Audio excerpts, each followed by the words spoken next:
Greetings viewers, welcome back to my channel where gaming and anime is my specialty. And today we're going to be talking about the stand Wonder View, the stand that belongs to Toru and the part 8 or JoJo.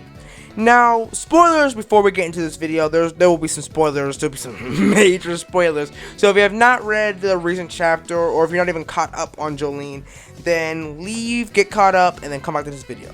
Okay, if you're still here, that means you've been caught up and you're spoiler free. Okay.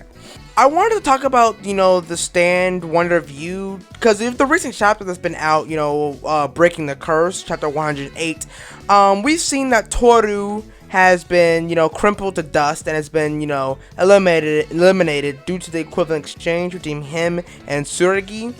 And also we've seen the stand Wonder View has been, destroyed by, Josuke's Soft and Wet Go Beyond, ability.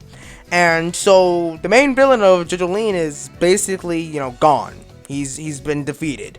So it seems like, there should be only a chapter or two left between the series, finishing and wrapping itself up. But with that being said, I thought it would be a good idea to, finally make a stand explanation video about Wonder View. So we will be discussing the stand's, abilities, appearance, overall how the stand was used throughout the series. Without further ado, let's get straight into it.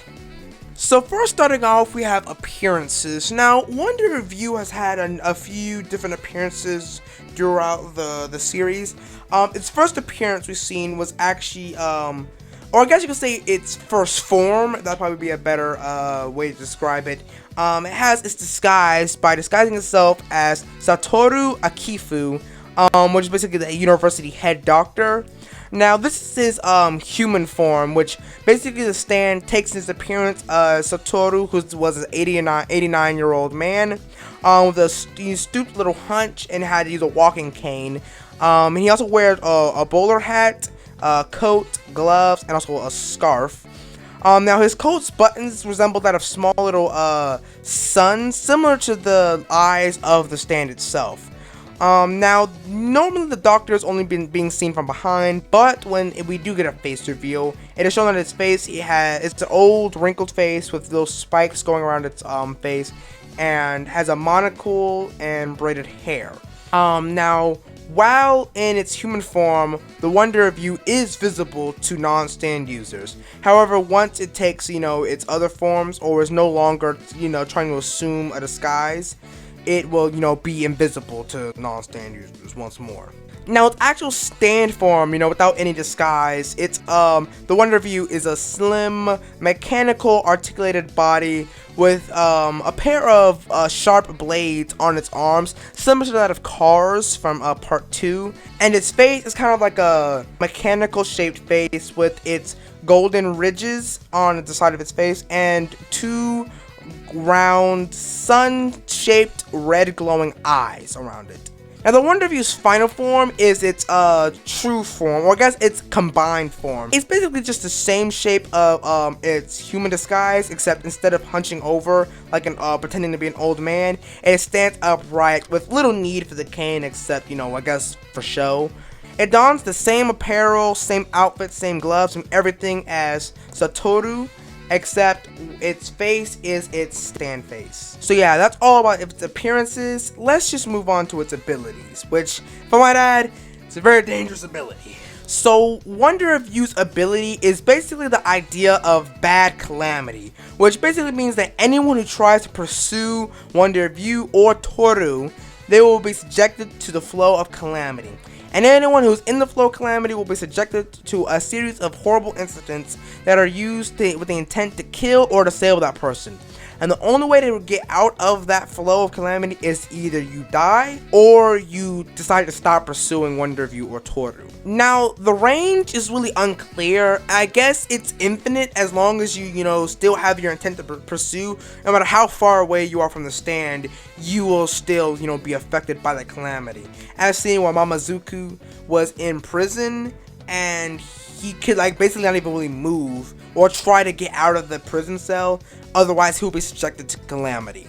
Now the Wonder of You is an automatic stand ability, so it'll with its trigger being someone who has an intent to pursue them. Because usually the flow of Calamity is whoever recently pursued or attempted to pursue Toru or Wonder of You, they are usually the first target. Now there is no stand stats that are known for Wonder of You. However, it has been shown to use its cane as a bit of a defensive tool when fighting Josuke, and it manages to deflect a barrage of soap bubbles. Now the trigger for the art of its Calamity, as I said, it has to be a form of pursuit. However, it does not have to be a direct, on foot chase between, Wonder of You. Any form of pursuit will actually do. If, for example, Satoru managed to hoax a reporter who threatened to expose him. He literally deliberately asked him, "Did you come here to pursue me?" And the reporter answered yes. And therefore, he had Calamity brought upon him. Now, the effects of Calamity, or what will, be brought upon you, can vary in many different ways, from being life-threatening to being a minor inconvenience, There's never been really a clear state on how, the bad Calamity that's brought upon you reacts. Different examples were shown that, during, when the first, showing of the head doctor, Mamazuku, he tripped over an umbrella stand, and that made him, fracture both of his legs. However, later on, within that same chase scene, is when a bus had ran over a cigarette butt, and it managed to launch enough force to penetrate Josuke's hand. Another scene of Calamity is when Josuke and Mamazuku, they were caught in a rainstorm, and the raindrops were falling at the speed and force of bullets, and it managed to penetrate right through the limbs, and it even managed to knock Josuke unconscious and make him, go to the hospital. Stand has been shown to even be able to influence the Lokaka's fruit during its equivalent exchange. A reporter who I told you about was trying to pursue Satoru.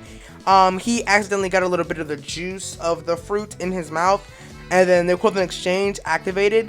But he had the intent to pursue Wonder of You, and therefore the equivalent exchange was that he lost his pimples. However, he lost a bone in his neck, meaning his head just fell off of his head, and he died. Now, as I stated earlier, the only way to, get removed from the flow of Calamity is, losing your will to pursue or either dying. However, with the recent chapters of JoJo Lean, there's been a new ability that is able to overcome bad Calamity, and that is the new ability called Soft and Wet Go Beyond. So in a nutshell of what the, ability is, or as a quick summarization, Soft and Wet Go Beyond is a fusion of soft and wet soap bubbles and the explosive bubbles from Killer Queen that originally belonged to Kira. However, with the equivalent exchange, Josuke managed to get his explosive ability. This created the explosive spin or explosive rotation, which is basically, this is when Josuke's bubbles are tiny spinning string-like lines, taking on the appearance of a small little sphere. And for this soap bubble, they actually originate from Josuke's birthmark, and they are actually uncontrollable. Josuke cannot control the soap bubble, its trajectory. It just pops out, and then it launches wherever it may go. However, he managed to overcome this setback, or I guess this weakness, by using the stand Paisley Park, which belonged to Yasuho. He managed to blast the ability towards his phone, and then transferred it through Paisley Park's domain, and wherever Yasuho's phone was pointing at, that's where the bubble came out of. So basically, he used Paisley Park as a way to aim the bubble and control it to a degree. And since these bubbles do not really exist, technically they're really non-existent. So directing them towards Wonder of You or Toru, it's not seen as an active pursuit, so it does not activate the bad Calamity. And what the actual damage, or what happens once the bubble makes contact with something, due to its extreme speed at which the bubbles can spin at, the moment it makes contact, it will instantly erode whatever part of the body or whatever comes in contact with the bubble. Also, the bubble can burst into an extreme amount of force. It managed to cause Toru to launch back multiple feet into the air. So basically, there's only 3 things that you can do to overcome Calamity. 1, you can stop pursuing. 2, you can just die. Or 3, you better pray your Josuke Higashikita and you have soft and wet go beyond. It is also revealed through this most recent chapter that even after Toru dies, Wonder View can still act on its own and cause different calamities to anyone. Yeah, but that's all for Wonder View. Wonder View has the ability to ensue calamity on anyone who tries to pursue him. And I feel that that is a very unique and dangerous ability. I like how, we kind of just drifted away from like time-based stands. If you think about it, this is actually the first part so far. I mean, the part's not over yet, but so far, this is the first part that has not had any time-based user or any time stand user at all. I do like this ability a lot. I think it's very dangerous and very cool, and I cannot wait for JoJo Lane to get finished up, and I cannot wait for the final chapter. But yeah, I hope you enjoyed this video. If you did, make sure you have a like, subscribe, all that jazz. And for my next video, I believe I plan to do a random battle matchup, and who knows, maybe it'll have to do with Wonder View. I don't know. You'll have to stick around and find out. But yeah, I hope you guys enjoy the rest of your day. Peace out.